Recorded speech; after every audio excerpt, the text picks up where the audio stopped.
Full Moon sale ಬೆಳಗ್ಗೆ 9 ಗಂಟೆದಿಂದ ರಾತ್ರಿ 12 ಗಂಟೆವರೆಗೆ ಆಗಸ್ಟ್ 28 ಒಂದು ದಿನಕ್ಕೆ ಮಾತ್ರ. ಅವ್ರು ಏನಪ್ಪಾ ಅಂತಂದ್ರೆ ಪ್ರಾಬ್ಲಮ್ ಕ್ರಿಯೇಟ್ ಮಾಡಿ ಆ ಪ್ರಾಬ್ಲಮ್ ಅದೇ ಹಿಂಗ ಆಯ್ತಲ್ಲ ಅಂತಂದ್ರೆ ಸರ್ ನನಗೆ ಬಿಟ್ಬಿಡ್ರಿ ಸರ್ ನಾನು ಸಾಲ್ವ್ ಮಾಡ್ತೀನಿ ಅಂತ ಹೇಳಿ ಹೋಗಿ ಸಾಲ್ವ್ ಮಾಡಿ ಇವ್ ನನ್ನ ಜೊತೆಲಿ ಇರಬೇಕು ಅಂತ ಅನ್ಕೊಳ್ತೀವಿ. ಫಸ್ಟ್ 2-3 ಸಲ ಆದ್ಮೇಲೆ ಅವ್ನು ಕಳ್ಳ ಅಂತ ಗೊತ್ತಾಗ್ಬಿಡ್ತೈತೆ.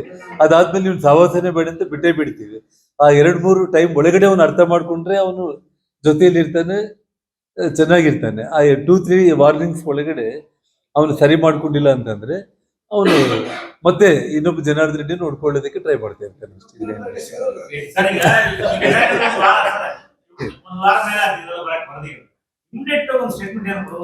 ನಾನು ಆಕ್ಚುಲಿ ಏನಂತಂದ್ರೆ ಅಲ್ಲೆಲ್ಲ ಒಂದ್ ಮಾತು ಹೇಳ್ತಾ ಇದ್ದೀನಿ, ನಾನು ಅಧಿವೇಶನ ಇರೋದು ಪೂರ್ತಿ ನಿಮ್ಗೆ ಗೊತ್ತಿದೆ, ಕಂಟಿನ್ಯೂಸ್ ಇದೆ. ನಾನು ಅಲ್ಲಿದ್ದಾಗ್ಲೇ ನನ್ನ ದೃಷ್ಟಿಗೆ ಬಂದಾಗ ನಾನು ಒಂದ್ ಮಾತು ಹೇಳ್ತಾ ಇದ್ದೀನಿ. ಮತ್ತೆ ಇಲ್ಲೇನು ಕೃಷ್ಣ ಅವ್ರು ಇದಾರೆ ನೇರವಾಗಿ ಹೇಳ್ತೀನಿ, ಅವ್ನು ಯಾರು ಅಸಮರ್ಥವಾಣಿ ಬರ್ದಿದ್ದಾರೆ ಅಂದ್ರೆ ನನಗೇನು ಅದ್ರ ಬಗ್ಗೆ ಪ್ರಾಬ್ಲಮ್ ಏನಿಲ್ಲ. ಆದ್ರೆ ನಮ್ ಕೃಷ್ಣ ಅವ್ರ ಬಗ್ಗೆ ನನ್ಗೆ ತುಂಬಾ ಗೌರವ ಇದೆ. ನನಗೆ ಎಲ್ಲಿ ಯಾವುದೇ ಕಾರ್ಯಕ್ರಮ ನಿಜವಾಗ್ಲೂ ಹೇಳ್ತಾ ಇದ್ದೀನಿ, ಡೀಪೆಸ್ಟ್ ವಿಲೇಜಸ್ ನಲ್ಲಿದ್ರು ಕೂಡ ಬರ್ತಾರೆ. ಇದುವರೆಗೆ ನಾನು ಇಷ್ಟು ವರ್ಷಗಳಲ್ಲೂ ಕೂಡ ನನ್ನಿಂದ ಅವ್ರು ಏನು ಬೆನಿಫಿಟ್ ಮಾಡ್ಕೊಂಡಿಲ್ಲ. ಆದ್ರೆ ಅಂತವ್ರು ಈ ಸುದ್ದಿ ಮಾಡಿದಾಗ ನನಗೆ ಆಕ್ಚುಲಿ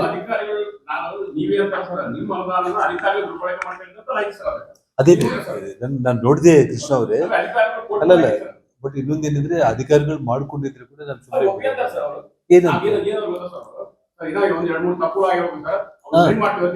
ನಾನು ಅದು ವಿಷಯ ಏನಂದ್ರೆ ಅದು ಕೂಡ ಕೃಷ್ಣ ಅವರೇ ನಾನು ಒಂದು ಮಾತು ಹೇಳ್ತಾ ಇದ್ದೀನಿ, ಪ್ರಯಾರಿಟಿ ಇಲ್ಲ ಅಷ್ಟೇ. ಇವಾಗ ಏನ್ ಫಂಡ್ಸ್ ರಿಲೀಸ್ ಆಗ್ತಾ ಇರುತ್ತೆ ಅಲ್ಲ, ನಮಗೆ ಹಳ್ಳಿಗಳಿಂದ ಫೋನ್ ಬರುತ್ತೆ, ಸರ್ ನೀವು ಕಾರ್ತಿಕ್ ಅವ್ರಿಗೆ ಹೇಳ್ರಿ, KRDL ಅವ್ರಿಗೆ ನಮ್ಮೂರ್ ದಿನ ಎಲ್ಲ ಕಂಪ್ಲೀಟ್ ಮುಗ್ದೋಗಿದೆ ಸರ್, ಇನ್ನ ಊರ್ ದೇವಸ್ಥಾನ ಇನ್ನೂ ಸ್ಟಾರ್ಟ್ ಆಗಿಲ್ಲ ಸರ್, ಸ್ವಲ್ಪ ದಯಮಾಡಿ ಇದನ್ನ ಕಂಪ್ಲೀಟ್ ಮಾಡ್ಲಿಕ್ಕೆ ಕೇಳಿ ಅಂತಾರೆ.